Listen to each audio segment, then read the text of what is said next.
Asoro Automotive is an automotive tech company. What it does is that we provide support for car owners by linking them to mechanics, getting expert advice from mechanics, and also helping them to procure auto spare parts easily and faster.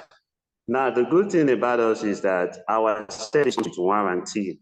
So when you are facing through our affiliated network of mechanics or you are procuring parts from us or through our partner, warranty for your services and your product.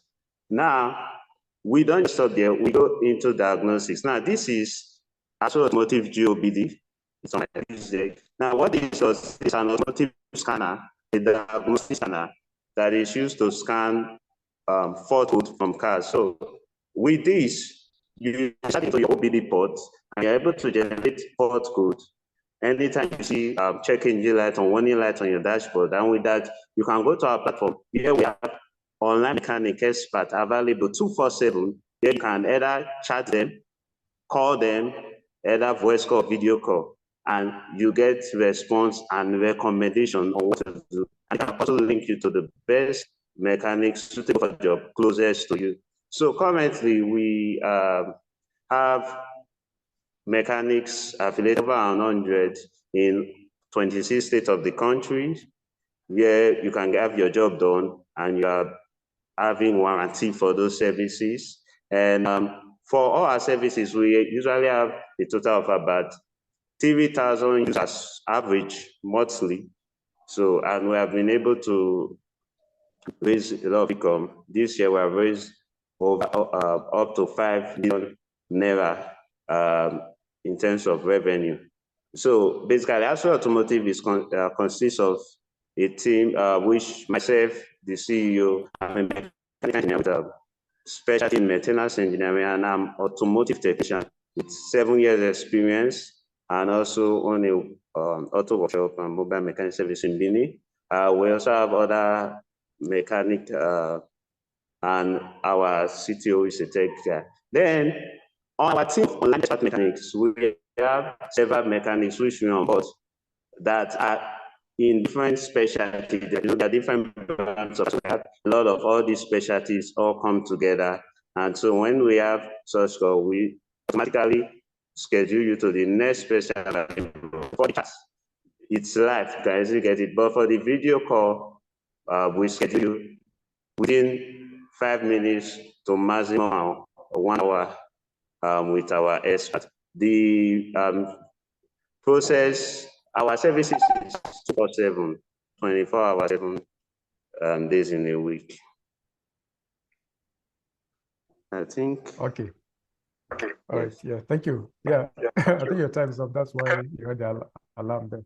So because of your network being shaky, you can go off your video now so that we just do audio. Okay. Yes, it will help, I think. Okay.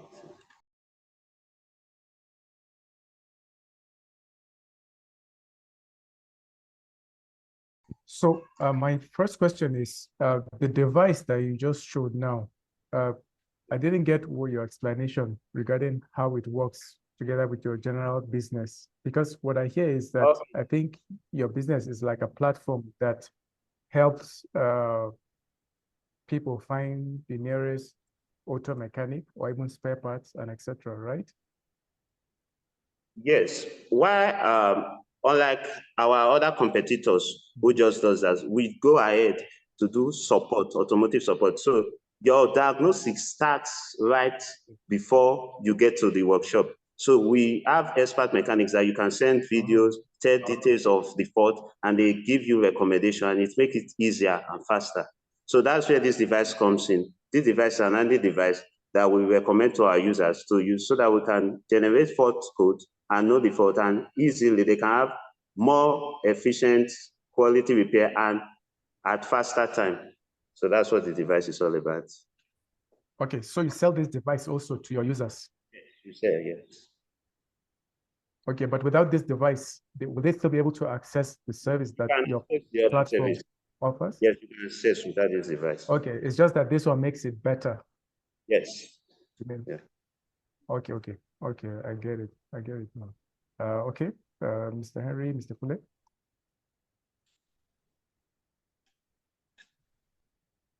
Let me let Kule go this time. Yeah, okay. Yeah, thanks a lot. And it's great that we are finally able to speak to you. Thanks for the good presentation.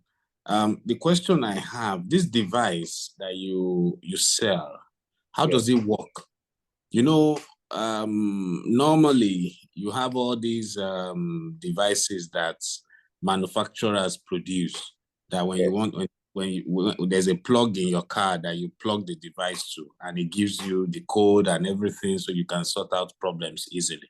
So how does this one that you've developed, how does it work? Is it a proprietary device that you and your engineers came up with, or you buy it off the shelf and sell to your customers? How does it work? Okay, this is an OBD2 device, like every other diagnostic device. Now the difference with this is that this is kind of a generic one. We built the software, but we got the hardware from our partners. So when you insert it into your vehicle, to the OBD port, and you're able to generate the fault code.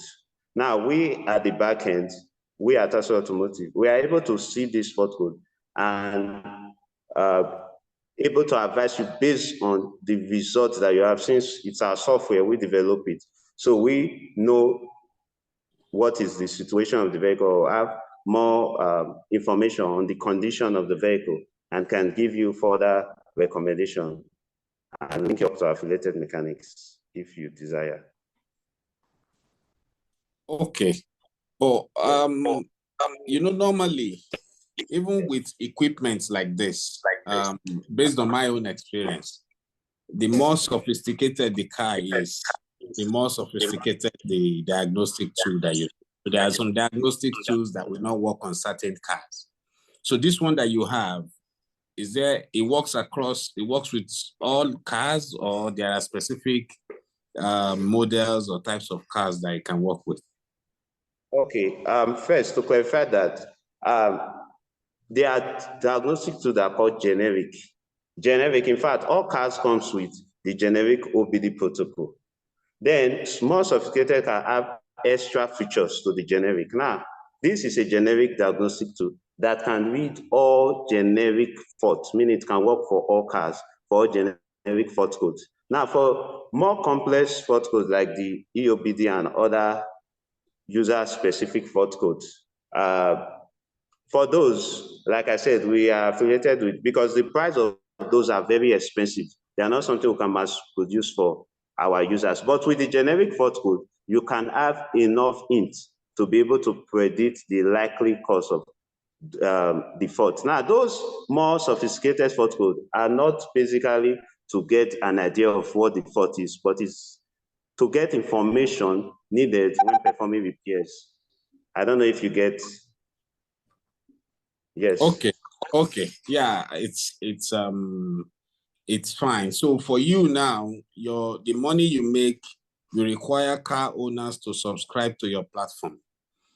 And hello? Okay.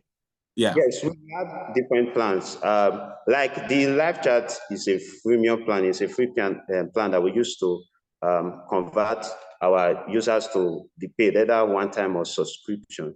Those are one way we make money. Also, like I said, we also help in procuring spare parts. So we also make a percentage commission for those spare parts we procure. And the third is from the sales of this device. Okay.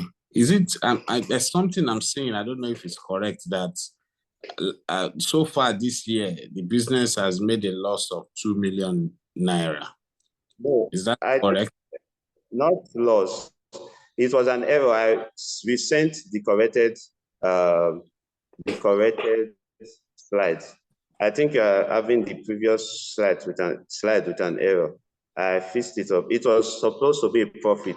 The cost was 3 million, while the revenue was 5 million. There was an error there. I corrected it on the slide, yeah. Okay. I think while I yield the floor, it will be good to now understand your strategy to get people on the platform and for them to be willing to pay this subscription, because you know cars are not things that have issues every day.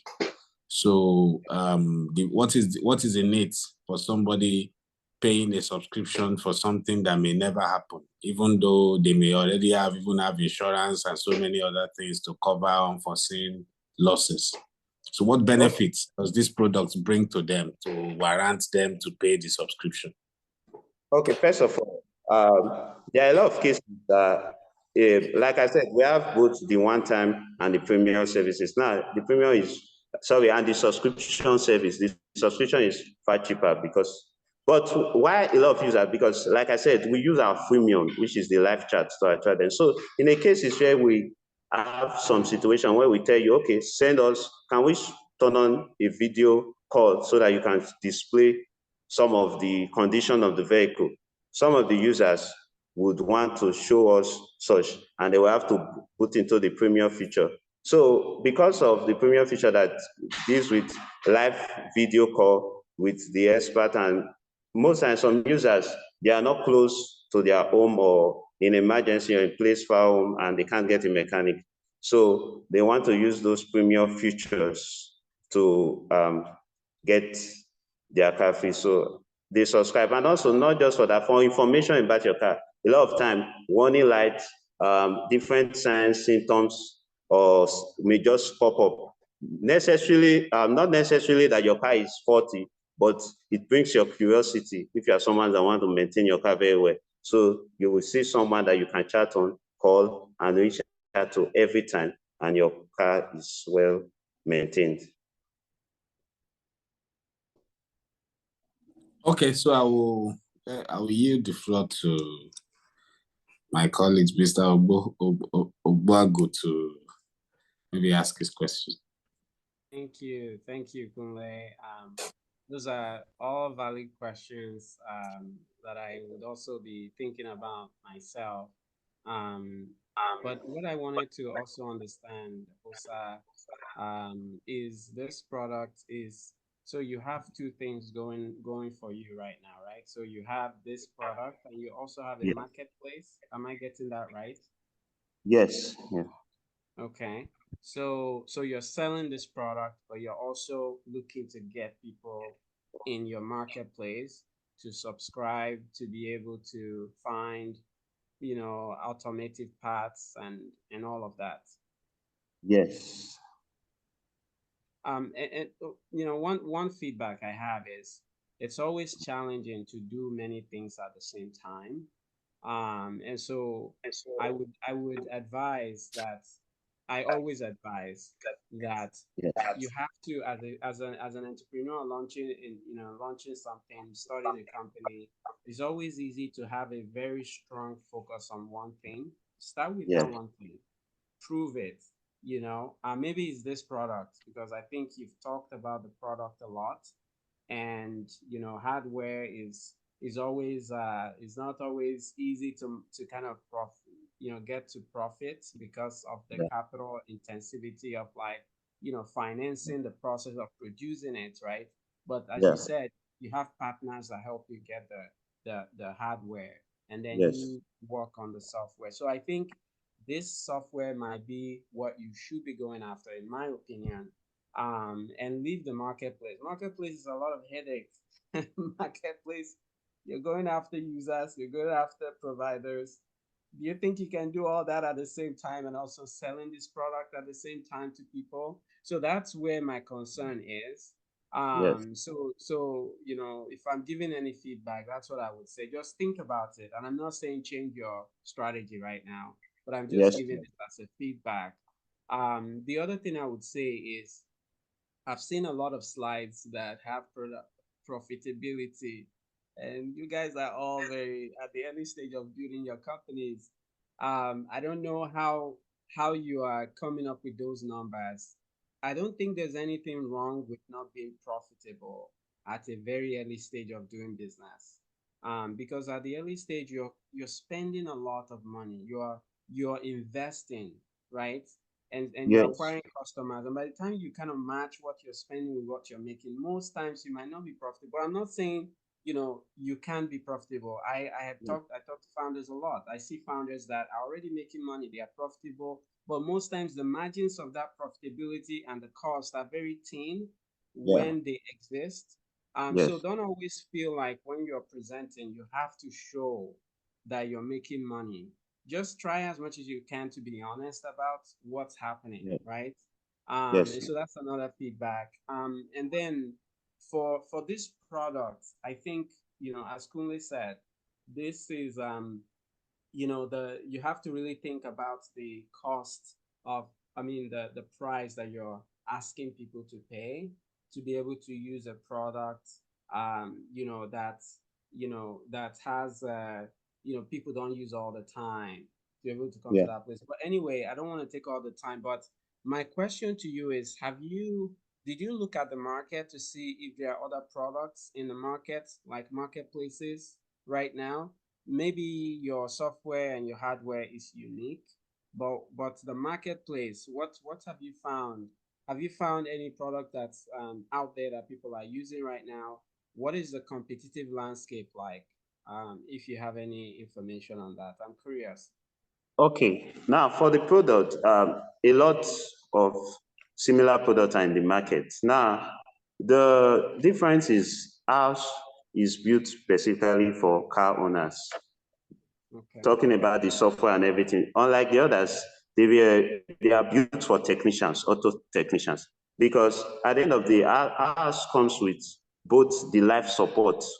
The users don't just see figures that they don't understand. Their job is just to fix it in, and then we give them feedback and instructions or advice. So ours is kind of for the users, unlike every other product that was made for technicians or professionals.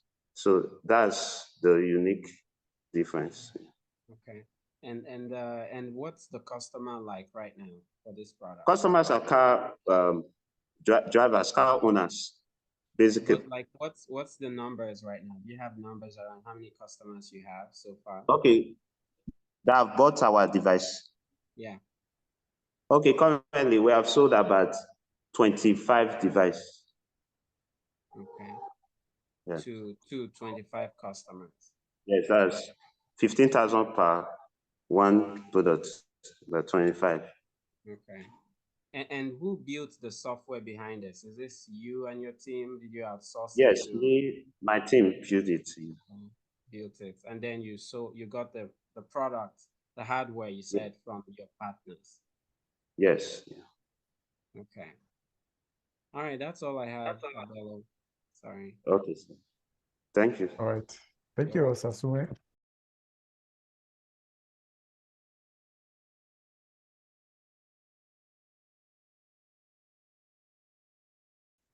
That's just what I wanted to add to that. Next, let's speak to Asoro Automotive with OSASUMWEN.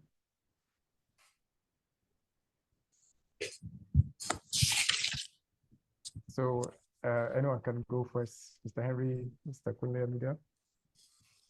Yeah, so with Asoro, I think it's also something that is that speaks to a very important aspect of the society. We are all we struggle regularly when we have to deal with maybe issues with our cars, unreliable mechanics. When you call them, either they are not available, or when they are available, they buy products that are not of the right quality. So I think all of those are what Asoro is looking to solve. And they've even gone ahead to have this device that I like that that device that has been introduced to ensure that at least they have first-hand access to information, and they can interpret it the right way because they understand the software that's gone into the device. But generally, I think it's just, I will just pick on one of the points during the presentation that is they should more or less prioritize to say, okay, at the beginning, at this early phase, focus on just one of those aspect of the business and ensure that at least they have a strong footing there first before they go to the next level. But it's a problem, but they also need to do some competitive analysis, because there are a few apps coming up now in the Nigerian app market trying to solve these same problems relating to technicians. So, and then they can situate themselves properly in the value chain. Yeah. Yes, Mr. Henry. Well said, Kunle. The only other thing I will add to that for Asoro Automotive is the again prioritizing what you want to focus on at this early stage of building your business. But also, even if you decide to say let's focus on the marketplace, try as much as you can to also think through the business model around that marketplace. So is there a reason why, as I think the presenter kind of commented a lot around other people doing B2B sort of strategy, selling to technicians, or more so, sorry, the product. I think I'm mixing that up. So, but anyway, the platform itself, I would say, maybe that's where to start with the platform. So it's either you choose the platform, you choose the product. But if you combine both of them together, you might struggle. But then on the product side too, there's also the need to do, as Kunle said, do your market analysis, understand what the market is saying. There's always this interest, like when you start building something, you might just, this is your own child or baby, you want to like carry it and protect it, and you so believe in it so much. But don't fall in love with the product, fall in love with the problem. That's what, the advice I always get, because that problem will always be there, but the product, there will be other products that people are going to build. So if you are able to really hone in on that problem and make sure you are solving that problem for your customers. So even for the product, since you said people have built products for technicians, maybe do some research and understand why did they focus on technicians and not users? Because remember, selling to users is very hard.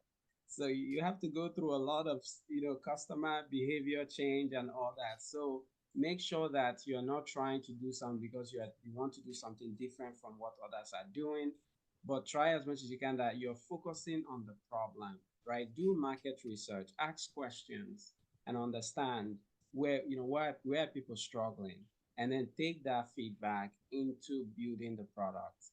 That's a lesson I learned the hard way, but I always encourage people to take that approach. Yeah, thank you. And for me, I would say for Asoro Motive, I agree with Mr. Kunle and also Mr. Henry that you should focus on the platform first. Build the platform. What I like about the hardware is that, unlike now, how you take a vehicle to the diagnostic center, and then it's at the diagnostic center that it starts analyzing what's wrong and what's faulty with the vehicle. This device, I think, that they have programmed, even remotely, before you even arrive to the nearest diagnostic center or to the nearest mechanic workshop, it already starts analyzing what's wrong with the vehicle. So that's what I liked about the device. However, I think the device should be not sold B2C. It should be B2B, meaning I think you should sell it to either the mechanic workshops that exist around, or the Hondas, the Hyundais, and the other car manufacturing or car dealers, actually, because it will work in a way that Mercedes or Range Rover now, regardless of where you are, I mean, like the new models, they diagnose and they tell you where the vehicle is and what's wrong with the vehicle and etc. So I think you should sell it, the device, to the B2B market in terms of car workshops, manufacturers, and dealers, rather than to the people, the B2C market, the individuals themselves. So that's what I would say, just for that.